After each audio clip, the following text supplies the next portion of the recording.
Hello everyone, and welcome to another episode of Content to Play Villain. In this episode, I'll be discussing the fictional character, Orochimaru, a psychotic and mentally ill character from the anime Naruto. This episode will be broken down into 4 parts. Firstly, who Orochimaru is. 2, the evil things that he did. 3, why he did those things. And 4, my opinion if the evil things he did were justified. I hope you enjoy this episode and make sure to leave a like, comment, and subscribe. Let's get started. Orochimaru is a major character in the anime series Naruto. He is one of the 3 legendary Sannin of Konoha that trained under Hiruzen Sarutobi, alongside his former friends, Jiraiya and Tsunade. He is freakish-looking, sporting unnatural pale skin, scary green eyes, and a freakish long tongue. Compared to the more laid-back Jiraiya, Orochimaru stood out as a genius.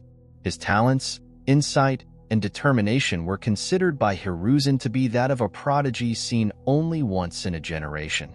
Ever since the Second Shinobi World War, Orochimaru became fascinated with the idea of learning all the jutsu around the world, as well as achieving immortality.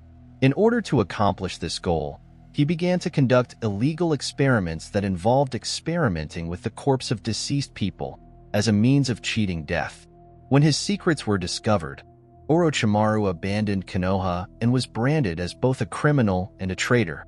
Orochimaru seems saddened by the frailty of human life and how it affects those still living. Due to this, he became obsessed with trying to achieve immortality. It is because of this obsession the actions that follow prove damaging, as he commits several suspicious acts that confirm he could be an outrageous villain.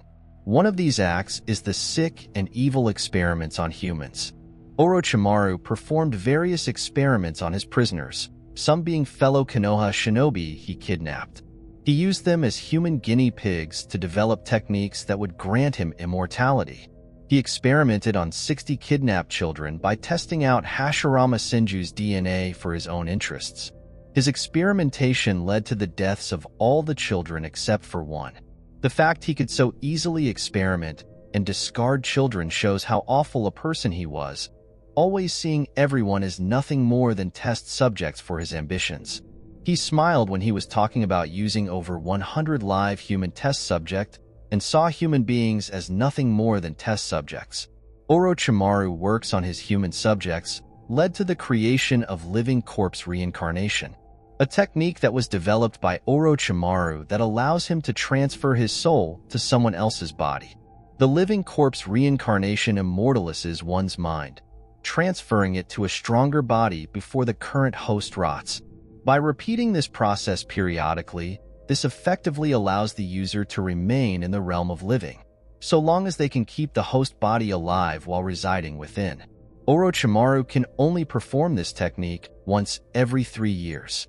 It also seems that when the 3 years are almost over, he is forced to move into another host, as the previous one begins to weaken and reject him. His next candidate was Sasuke Uchiha. Taking Sasuke as an apprentice and seeing him as a prodigy like himself, Orochimaru intended to take Sasuke's body to obtain the Sharingan to reach another step in his goal of immortality and learning every technique in the world.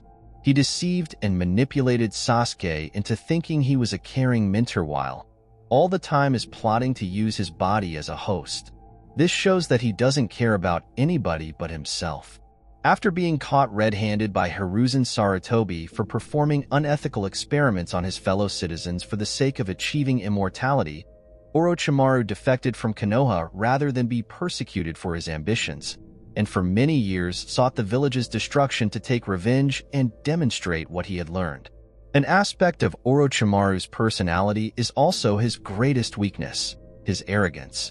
He truly believed he was immortal at times, attacking recklessly against powerful opponents such as his former teacher and Itachi Uchiha. Both times, he was left crippled in some way, since he either wanted to make his opponent suffer or because he was too uninformed to face his opponent.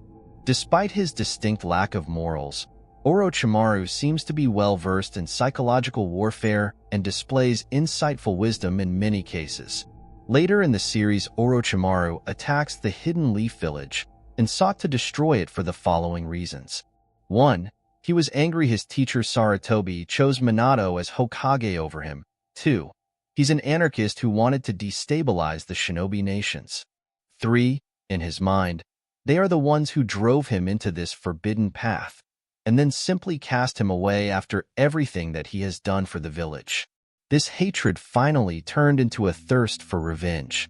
Orochimaru also caused the death of his former mentor and teacher Hiruzen Sarutobi. He died during the invasion of Konoha led by Orochimaru, who had his army attack the Hidden Leaf Village. Orochimaru engaged in an intense battle against the Hiruzen Sarutobi, where he revived Hashirama Senju and Tobirama Senju to fight his former teacher, Hiruzen Sarutobi, to the death. During the battle, he took away both Hashirama and Tobirama's personalities immediately after reviving them and used them as killing machines to try and kill Hiruzen.